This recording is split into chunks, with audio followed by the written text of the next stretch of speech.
खुलुमबाय स्टुडियाव दं आं उदांस्रि मोसाहारि डिमापुरनि नाहरबारियाव बिथांमोना दिनै गोलाव साननि हाबाफारि लानानै बेयाव खाम सिफुं दामनायनि फोरोंथाय आरो बर'नि दोरोङारि बैसागु मोसानाय बेनि फोरोंथायनि हाबाफारि बेहाय लानाय जादोंमोन।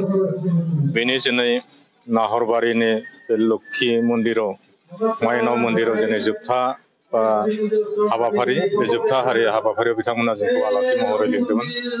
आं नुनानै फैनानै जोबोद गोजोननाय मोन्दों। मानो होनोब्ला जोंनि डिमापुर ओनसोलाव थानाय जोंनि बर'फोरा बेयाव मेस हिसाबै गनायथि मोनजानाय नागालेण्ड सरकारजों आरो गुबुन मोनसेया जाबाय डिमासा कसारि महरै दिनै मेस कसारि बिथांमोना जुदियोबाबो टाइटेला मेस लिरो बिथांमोना बर'नि गाननाय जोमनायखौ लानानै बे नागालेण्ड बा डिमापुर ओनसोलाव गावनि हारिमुखौ दिन्थियो। बिथांमोना डिमापुरनि बा नागालेण्डनि जितु गायसन सान हर्नबिल फेस्टिभेलावबो बिथांमोना बर'नि गाननाय जोमनायखौनो मोसानानै बागुरुम्बा बारदै सिख्ला मोसाग्लांनाय बायदि मोसाहैयो। दिनैबो बिथांमोना बेनि लोगोसे बैसागु मोसानाय दिनै फोरोंदों। बेयाव बर'ल' नङा मेसल' नङा डिमासा गथ'फोरबो दंमोन, बाङालि गथ'फोरबो दंमोन, नागा गथ'फोरबो दंमोन, बेयो मोनसे गरखा गथ'फोरबो दंमोन। बेयाव मोजां मोनसे हाबाफारि जादों आरो डिमापुर ओनसोलाव गावखौनो गावनि बर' हारिखौ फोथांना लाखिनाय हारिमुखौ फोथांना लाखिनायाव बियो गोबां बिहोमा होगोन होननानै आं मिजिंथियो आरो जोंनि गुबुन गुबुन जायगायाव थानाय बर'फोरजों आरो डिमापुराव थानाय बर' कसारिफोरजों मोनसे सोमोन्दो गायसननायावबो बेयो बे हाबाफारिया गोबां बिहोमा होगोन होननानै आं मिजिंथिदों। बिथांमोननि साननाय हनाय बिथांमोननि मावनाया इयुननि समाव बिथांमोननि साननाय बादि जानो हाथों आं बेखौनो खावलायबाय आरो बयनिसिमबो आं फैगौ रंजालि बैसागु बोथोरनि गोसो गोरबोनि हामलायनायखौ जासिनाय जाबाय। डिमापुराव जों 2016 मायथाइनिफ्राय डिमापुर राजबारिनि बा राजाबारिनि आरबान हाटआव जों रंजालि बैसागु फोरबो खुंनाय जायो आरो देग्लायबो जोङो बे रंजालि बैसागु फोरबोखौ खुंगोन। नाथायबा देग्लाय आसाम आरो नागालेण्डआव जितु लघु सभा बिसायख'थि दङ, लघु सभा बिसायख'थिया फार्स्ट सेकेन्ड थार्ड मोनथाम फेजआव जोबहैगोन आरो जोबथाया जाहैबाय मे दाननि 7 खालाराव। बेनिखायनो जोङो 7 खालारा बारनानै एकदम जोबथारनाय बैसागो दाननि जोबथारनायाव जोङो रंजालि बैसागुखौ खुंनाय जादों। बेयो इंराजि मे दाननि 13 बा 14 खालाराव जागोन।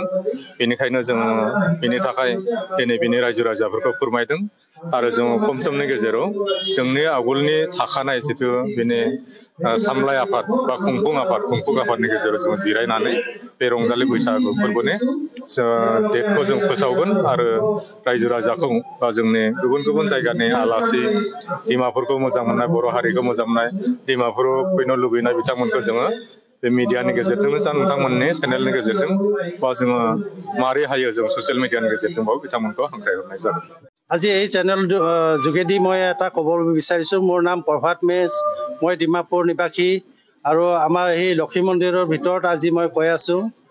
লক্ষী মন্দিৰত আমাৰ কালচাৰ ট্ৰুপ অট'নমাছ কাউন্সিলৰ পৰা আজি কালচাৰ ট্ৰুপ লৈ পেলাই আহিছে, মানে কালচাৰ ট্ৰুপ শিকাবলৈ আহিছে আমাৰ ষ্টুডেণ্টবিলাকক। তো শিক্ষাদান দিছে। আজি 16 দিন হৈছে। 16 দিনৰ ভিতৰত আমাৰ ল'ৰা ছোৱালী ভালকৈ শিকিছে। তাৰ ভিতৰতো বহুত আনন্দ।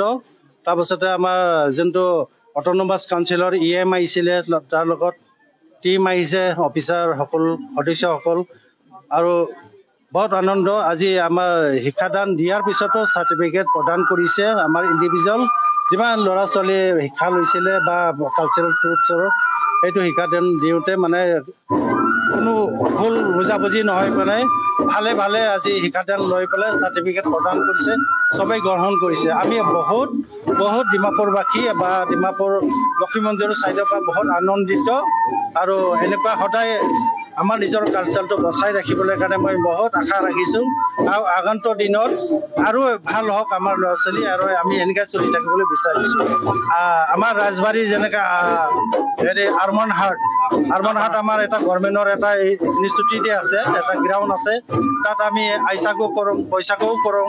তো এতিয়া আমাৰ নেক্সট ৰান আছে আমাৰ আইচাকো কৰিবলৈ। আমি তাত অট'নমাছ যেনেকুৱা আমাৰ মিনি হৰ্ণবিল কয় মিনি হৰ্ণবিলটো আমি কৰিবলৈ চেষ্টা কৰি আছোঁ সেইটো আপোনালোকে আহি চেনেলটো আমাক সহযোগ কৰক তো আমি নেক্সট ইয়াৰ মানে 2005ত আমি মিনি হৰ্ণবিলটো কৰিবলৈ আশাবাদী ৰাখিছোঁ 2025 তো মিনি হৰ্ণবিল কৰিবলৈ আছে আপোনালোকে চেনেল কিমান আছে আহি আমাক সহযোগ কৰক আৰু আমাৰ কালচাৰটো প্ৰচাৰ কৰক আৰু আমি কছাৰী যোনটো ডিমাপুৰ মেচ কছাৰী আজি আমাৰ নিজৰ নীতিটো বচাই ৰাখি কিনে আজি আমাৰ ডিমাপুৰত যিমানখিনি কছাৰী আছে সব আনন্দিত আছে আৰু এনেকুৱাই মানে আৰু আগন্তুক দিনত ভালকৈ চলি থাকে বুলি আশাবাদী ৰাখিছোঁ থেংক ইউ ধন্যবাদ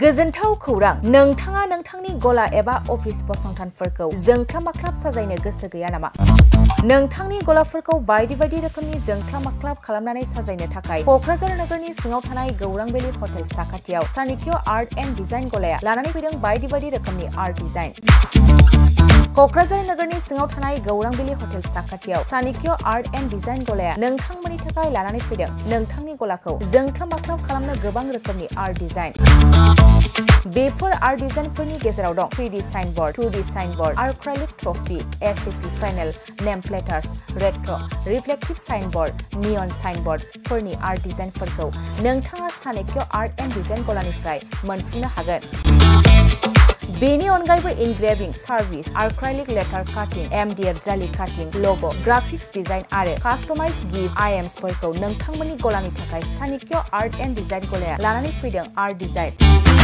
गोबां बाथ्रा मिथिनो थाखाय नोंथाङा नैबे 9706125636 6800981649 जानबुं नम्बरनि गेजेरजों खौरां लाहरनो हागोन